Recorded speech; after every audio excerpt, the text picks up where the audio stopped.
lisensya mo, pa. Akin na lisensya mo. Nanginginig na ako sa'yo. Nasa lugar ako. Yan ang viral video ng konfrontasyon ng dalawang driver sa C5 Road sa Taguig. Ginit-git daw kasi ng truck driver ang SUV. Pinagbintangan din ng SUV driver na nakadroga raw ang driver ng truck. Hindi na nakuna ng video pero nagpakilala pa raw ang lalaking SUV driver na isang pulis. Itinanggi naman ng PNP na pulis siya.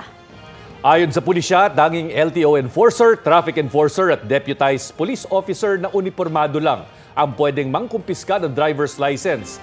Sinuspindi na ng LTO ang lisensya at rehistro ng sasakyan ng SUV driver. Ipinapatawag din siya sa Lunes para magpaliwanag. Sinusubukan pa ng GMA Integrated News na makausap at makuha ang panig ng SUV driver na nais ding hinga ng PNP ng pahayag.